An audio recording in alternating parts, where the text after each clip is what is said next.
My child, stop for a moment. Just stop. I know you weren't expecting to hear from me right now. I know you pressed play on this video while carrying something heavy in your chest, something you haven't been able to name, something that sits between your ribs like a stone you can't swallow and can't spit out. You've been moving through your days with a weight that nobody around you fully understands. And I need you to hear me. When I say this, I see it. Every ounce of it. Every sleepless night where the ceiling became your confessional. Every morning where you had to convince your own body to get out of bed. Every prayer you whispered that felt like it dissolved before it left the room. I see you, and I didn't bring you to this moment by accident. You've been asking me a question lately. Maybe not with words, maybe just with that deep, aching feeling in your gut. But the question is there, and it sounds something like this. God, why isn't anything working? Why does it feel like everything I touch falls apart? Why does it feel like the harder I try, the further behind I fall? You've been carrying that question like a bruise you keep pressing on, hoping one day it won't hurt anymore. I want to answer you, not with thunder, not with a sign in the sky, but with something quieter, something that might sting a little at first, but will heal you in ways you didn't know you needed healing. The reason nothing has been working lately is not because I've turned away from you. It's not because you've done something unforgivable. It's not because you're cursed or forgotten or being punished for some sin you can't remember. I need you to release that thought right now because it has been poisoning your faith more than you realize. The reason things have felt stuck, closed, blocked, and heavy is because you have been trying to build something on ground that I am still preparing. Let me explain what I mean. Think about the last several months of your life. Think about how hard you've been pushing. Think about the doors you've knocked on. No, the doors you've pounded on with bleeding knuckles, begging them to open. Think about the relationships you tried to force into place, the opportunities you chased until your lungs burned, the plans you mapped out so carefully, so precisely, only to watch them unravel like thread pulled from a hem. You thought the problem was your effort. You thought maybe you weren't working hard enough, praying hard enough, believing hard enough. So you doubled down. You pushed harder. You stayed up later. You said yes to things your spirit was whispering no to. You stretched yourself so thin that you forgot what rest felt like. Not just physical rest, but the kind of rest that settles into your bones and quiets the noise in your head. And still, nothing moved. I watched you through all of it. I watched the confusion set in. I watched the doubt creep in behind it. I watched you start to wonder if maybe I had forgotten about you. If maybe your prayers were just words bouncing off the walls of an empty room. I watched the tears you cried when nobody was looking. The ones you wiped away before anyone could ask what was wrong. The ones that fell in the shower where you thought I couldn't hear you. I heard every single one. And I watched something else too. I watched you put on the mask each morning. The one that says, "I'm fine." The one that smiles when people ask how you're doing, because telling the truth would take more energy than you have. I watched you show up for everyone else while quietly falling apart inside. I watched you answer phone calls you didn't have the strength for, give advice you couldn't take yourself, hold space for other people's pain while yours sat unattended in the corner of your own heart like a wound no one thought to bandage. You've been performing strength for so long that you've forgotten what it feels like to actually have it. And there's a difference, a deep, aching difference between being strong and pretending to be. I know which one you've been living in, and I need you to know that with me, you never have to perform. You never have to pretend the weight isn't crushing you. You can set it down here, in this moment, and I will not think less of you. I will think more of you, because honesty in the middle of pain is one of the bravest things a human heart can offer. Now, here is what I need you to understand, even if it's hard to hear right now. I was the one who closed those doors. Not because I wanted to hurt you, not because I enjoy watching you struggle, but because what was behind those doors was not what you needed. What was behind those doors would have given you temporary relief, but permanent damage.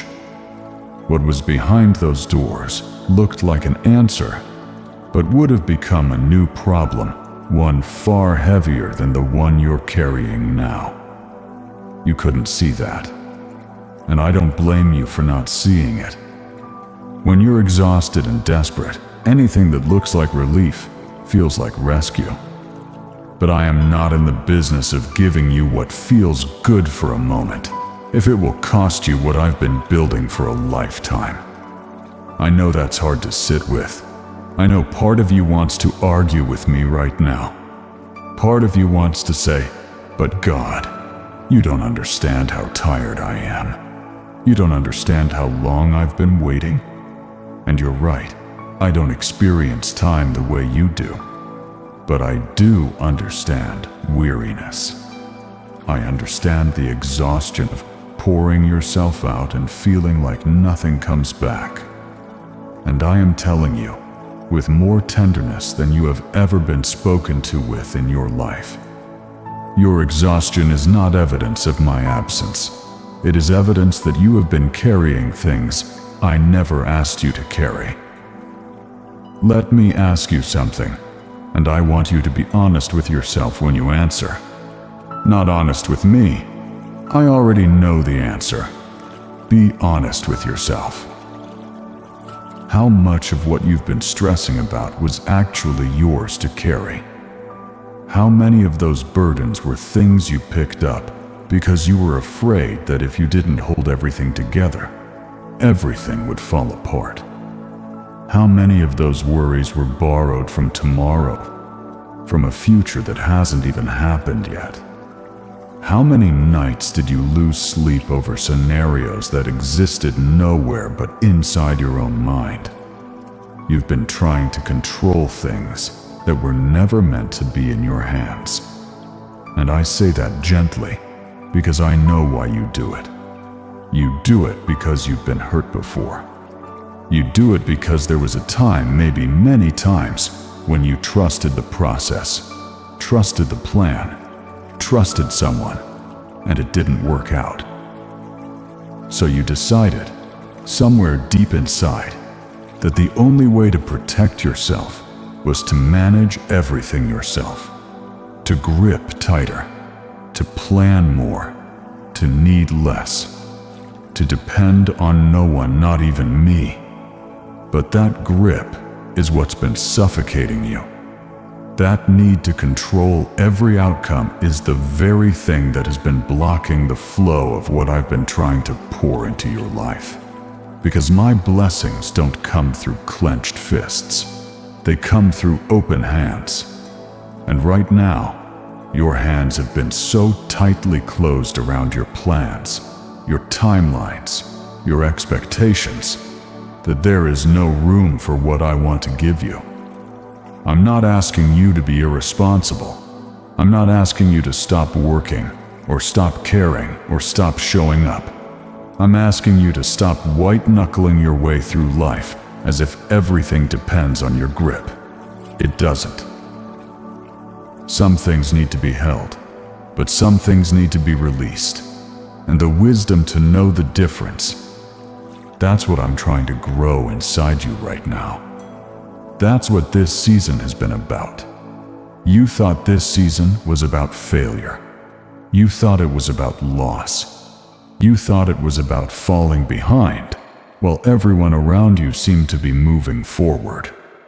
You've been scrolling through other people's lives, watching their announcements and celebrations, and you've been wondering what's wrong with you. Why them and not you? Why now for them and not yet for you? I want to sit in that feeling with you for a moment, because I know how sharp it is.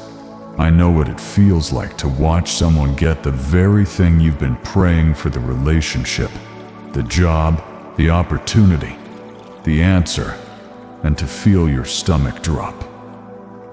Not because you're a bad person, not because you don't want good things for others, but because their blessing feels like evidence that yours isn't coming. Like I gave it to them instead of you. Like there's a limited supply and yours just ran out. That's not how I work. Their blessing is not your loss. Their timing is not your denial. The fact that someone else received what they needed in their season says nothing about what I have prepared for yours. I am not a god of scarcity. I don't run out, and I don't play favorites. What I do is honor timing, the specific, individual, intricately designed timing of each life I've created. And yours is not behind. It is exactly where it needs to be, even if it doesn't feel that way from where you're standing. Comparison is a thief, my child. It steals your peace and gives you nothing in return. The person whose life you've been envying is fighting battles you know nothing about. The timeline you've been measuring yourself against was never meant to be your timeline. I did not create you to walk someone else's path. I created you to walk yours. And yours has a different terrain, a different pace, and a different destination. The delays you've been experiencing are not detours. They are part of the route. I know you don't see it yet. I know from where you're standing it looks like nothing is happening. But I want you to consider something. When a farmer plants a seed, there is a long stretch of time where the ground looks exactly the same. The soil is still. The surface is unchanged. If you didn't know better, you would think nothing was growing. But beneath that still surface, roots are spreading. Systems are forming. Life is organizing itself in the dark, doing the slow, invisible work that will eventually push through the soil and stand in the sunlight. That's what's happening inside you right now. You can't see it because the growth is internal. It's happening in places you don't have easy access to, in the deep architecture of your character, your patience, your discernment, your emotional resilience. I am restructuring things inside you that needed to be restructured before the next season of your life can begin. Because the next season, and there is a next season, will require a version of you that doesn't exist yet. And this waiting, this frustration, this holy discomfort you've been sitting in, is the furnace in which that version of you is being forged. I don't waste pain. I never have. Every disappointment you've experienced has been teaching you something you will need later. Every closed door has been redirecting you towards something you can't see from here. Every tear has been softening ground inside your heart that had become too hard to receive what I've been preparing. And I want you to think about something that might not have occurred to you yet. The very qualities you admire most in the people you look up to: their calmness under pressure, their wisdom in difficult moments, their ability to hold steady when everything around them is shifting. Those qualities were not born in comfort. They were born in seasons exactly like yours. They were shaped by waiting, refined by disappointment, deepened by confusion. The people who carry the most peace are almost always the ones who have walked through the most storms. And that's not a coincidence. That's the process. You are in the middle of becoming someone you don't yet recognize. And I know that feels disorienting. I know it feels like you're losing yourself. But you're not losing yourself. You're shedding the version of yourself that was built on survival and fear. And what's emerging underneath is truer, steadier, and more aligned with who I always created you to be. But I need you to stop fighting the process. I need you to stop treating this season like an enemy and start treating it like a teacher. Because there are things this season is trying to show you that you will never learn in comfort. There are muscles that only grow under resistance. There are revelations that only come in the quiet.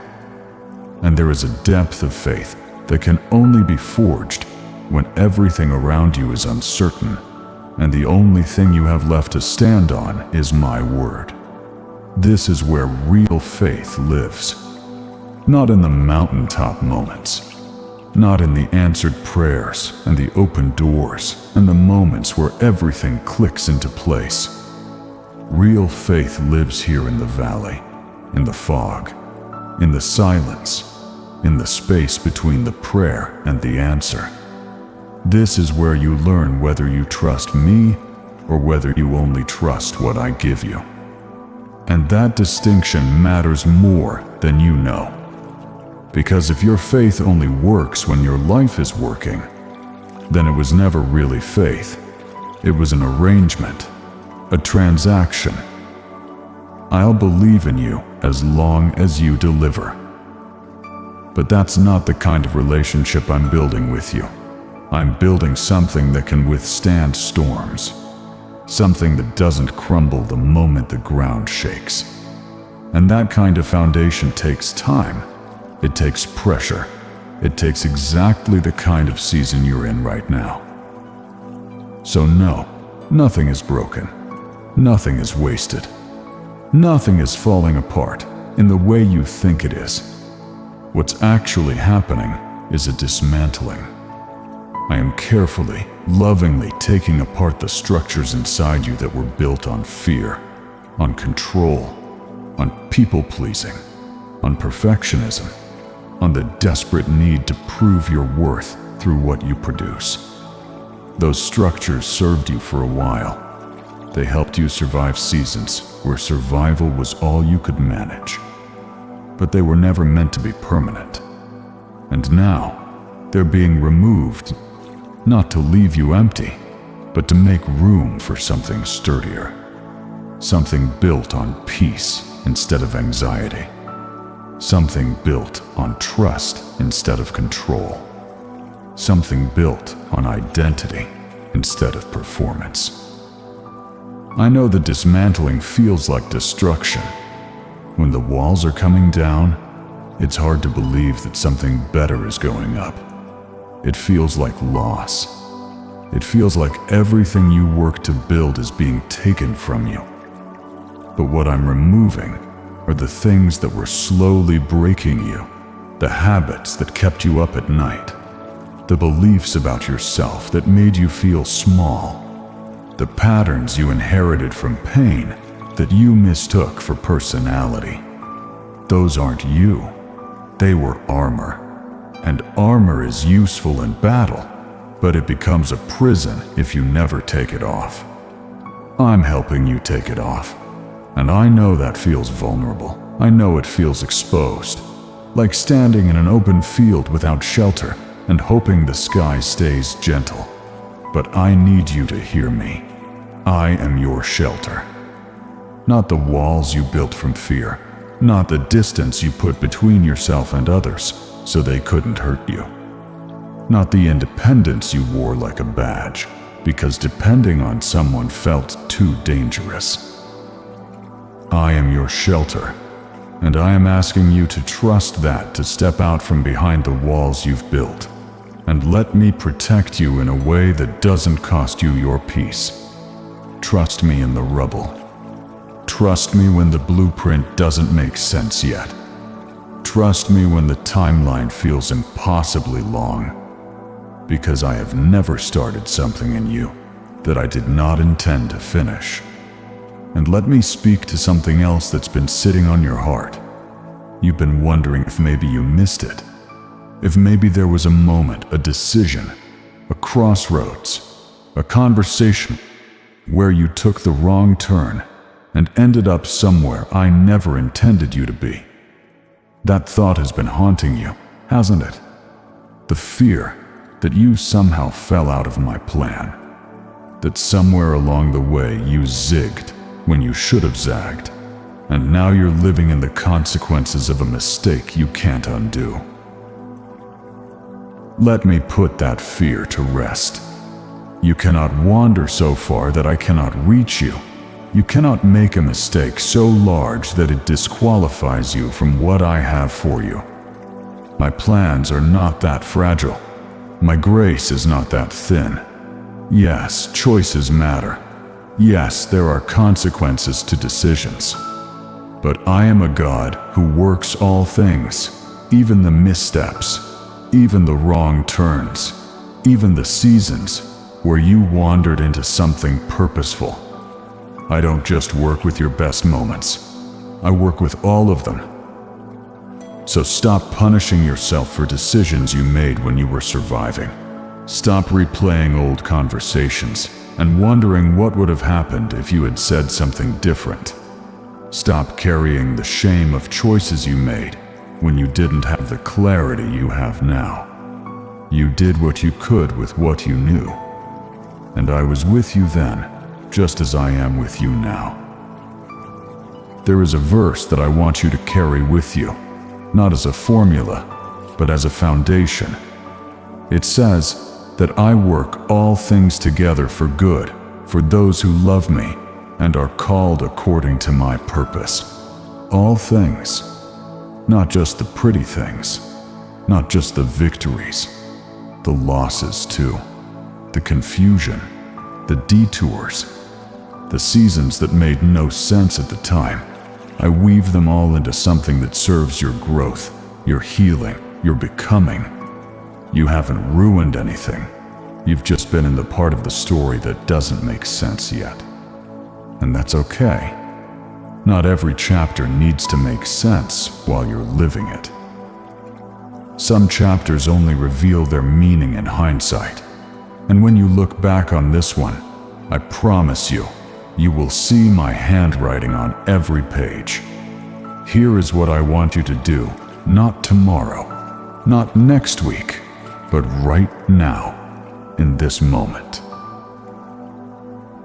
I want you to breathe, not the shallow, anxious breathing you've been doing for weeks. A real breath, the kind that fills your lungs completely and reminds your body that you are alive and you are here. And this moment is all you need to hold right now. I want you to let go of the timeline you've been gripping so tightly. The one that says you should have been further by now. The one that says you're behind. The one that says time is running out.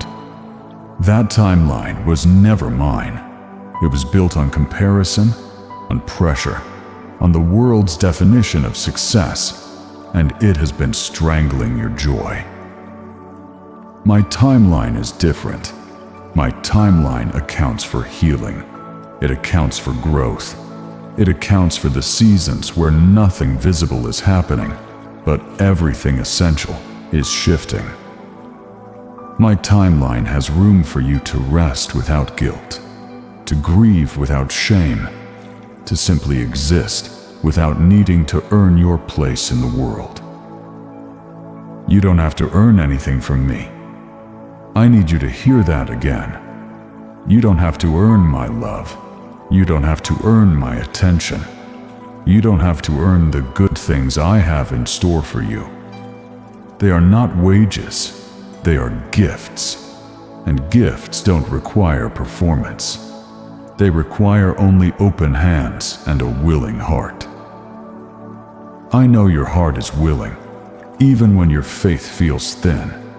Even when your prayers feel repetitive, even when you come to me with more questions than confidence. I see the willingness beneath the weariness. I see the faith beneath the doubt. And I want you to know that I don't measure your devotion by its volume. I measure it by its honesty. The fact that you're still here, still listening, still seeking, that tells me everything I need to know about where your heart is. Now let me speak to what's ahead, not with promises of dates or specifics, because that's not how I work, and that's not what you need. What you need is perspective. What you need is to understand that this season, as painful as it has been, is not the final chapter. It's not even the climax. It's the quiet act before the turning point. The part of the story that feels like nothing is happening, but where everything is being set up. The things that haven't worked out were never wasted effort.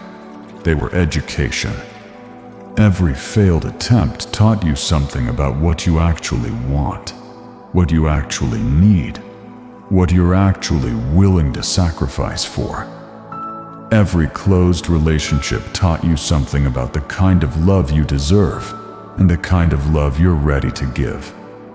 Every financial setback taught you something about where your security truly lives. And I promise you, it was never in a bank account. You are not the same person you were 12 months ago. You may not feel different. You may feel more tired, more cautious, more uncertain. But I see the changes. I see the depth that wasn't there before. I see the empathy that grew from your suffering. I see the patience that was carved out of your frustration. I see the humility that came from having your plans collapse. These are not weaknesses. These are the very qualities I've been cultivating inside you, because the next season of your life will demand every single one of them.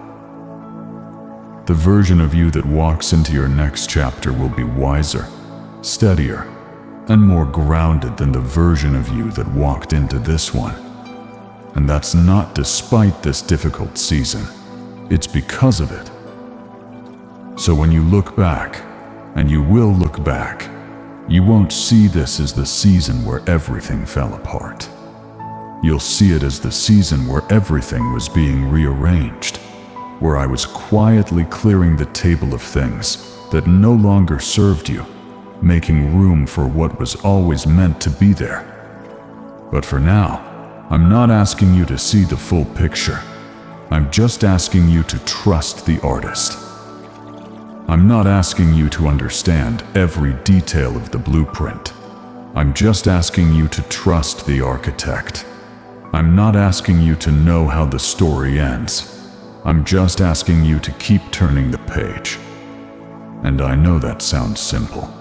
I know faith sounds simple when you're not the one standing in the fog. But I also know that you are stronger than you feel right now. I know that because I'm the one who built your strength. I'm the one who carried you through every other season that felt impossible. And I didn't bring you this far just to leave you here. Think about that for a moment. Think about everything you've already survived. Think about the things that happened years ago. The things that, at the time, you were certain would destroy you. The betrayal you didn't see coming. The loss that knocked the air out of your chest. The season where you couldn't imagine ever feeling whole again. You're still here. You made it through. Not because you had all the answers. Not because you had a perfect plan. But because I was with you, even when you couldn't feel me. Even when the silence felt deafening. Even when your prayers felt like they were going nowhere. I was there, working, moving, arranging, protecting you from things you didn't even know were threats. I'm doing the same thing right now. and I want to address something that's been whispering to you in your weakest moments. There's a voice, and it is not mine, that has been telling you that my silence means I don't care, that the longer the wait, the less likely the answer, that if I truly loved you, I would have fixed this by now. That voice has been lying to you. It has been interpreting my patience as indifference, my timing as neglect, and my process as punishment. But I need you to understand, silence is not the same as absence. A surgeon doesn't narrate every cut. A potter doesn't explain every turn of the wheel. Some of the most transformative work happens without commentary, without announcement, without any visible evidence that anything is changing at all. That doesn't mean nothing is happening. It means what's happening is too delicate, too precise, too important to rush with noise. The silence you're experiencing is not emptiness, it's gestation. Something is growing in the quiet. Something is forming in the stillness. And when it's ready, not when you decide it should be ready, but when it actually is, it will emerge, and it will be worth every moment of this waiting. But until then, I need you to practice something that doesn't come naturally to you. I need you to practice surrender. Not the kind of surrender that gives up, not the kind that stops caring or stops showing up. The kind that says, I've done what I can, and I'm going to trust you with the rest. The kind that loosens the grip. The kind that stops rehearsing worst-case scenarios at 3 in the morning. The kind that lays down the need to know exactly how everything is going to work out, and instead says, I don't know how, but I know who. That's the kind of surrender that changes everything. Because when you stop trying to force outcomes, you create space for the right ones to arrive naturally. When you stop trying to control every variable, you allow room for the unexpected. And some of the most beautiful things in your life will come from places you never planned for, and people you never expected. When you release the burden of having to figure it all out on your own, you finally experience what it feels like to be carried. And being carried is not weakness, it's wisdom. It's the recognition that you were never meant to do this alone, and that asking for help, even from me, especially from me, is not a sign of failure. It's a sign of faith. I want to remind you of something before I go. Something I've whispered to you before in seasons just like this one, when you were too deep in the noise to hear it clearly. My grace is sufficient for you. Not tomorrow's challenges, not next month's uncertainty. For you, right here, right now. My power is made perfect not in your strength, but in your weakness. In the very exhaustion you've been ashamed of. In the very vulnerability you've been hiding. That is where I do my best work. Not when you have everything figured out, but when you finally admit that you don't. So here is where I want to leave you tonight. Not with a promise that tomorrow everything changes. Not with a guarantee that next week will be easier, but with something more real than that. Something more enduring. I want to leave you with peace. The kind of peace that doesn't depend on your circumstances changing. The kind that settles into your spirit, even while the storm is still swirling around you. The kind that whispers, it's going to be okay. Not because you can see how, but because you know who is holding you. That peace is available to you right now. Not after you fix everything. Not after you figure it out. Not after you become the perfect version of yourself that you think I'm waiting for. Right now, as you are, with your doubts and your fears and your messy, complicated, beautifully human heart. I'm not waiting for you to be perfect. I'm waiting for you to be present. Present with me. Present with this moment. Present with the truth that you are loved, not because of what you do, but because of who you are. And who you are has never been defined by your productivity, your success, your bank account, or your relationship status. Who you are was settled before you drew your first breath. And nothing, no failure, no setback, no season of confusion can undo that. You are mine. That has never changed. It will never change. No amount of wandering, doubting, struggling, or falling will change what I declared over you before you ever opened your eyes in this world. You belong to me. And everything I do, even the things that confuse you, especially the things that confuse you, is done with the fierce, unwavering tenderness of a love that will not let you go. So rest tonight. Really rest. Put down the phone after this. Close your eyes. Let the tension drain from your shoulders, your jaw, your chest. Let yourself be held by the silence instead of fearing it. And know that I am in that silence, just as surely as I am in the storm. This season will pass. The fog will lift. The ground will open. And when it does, you'll step into it not as someone who barely survived, but as someone who was deeply, thoroughly, lovingly prepared. Until then, I'm here. I've always been here, and I'm not going anywhere. If this message spoke to your heart, if you felt something shift inside you while listening, take a moment and comment amen below.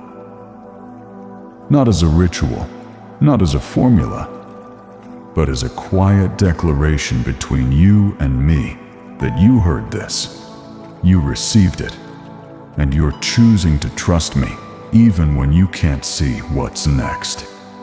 Amen.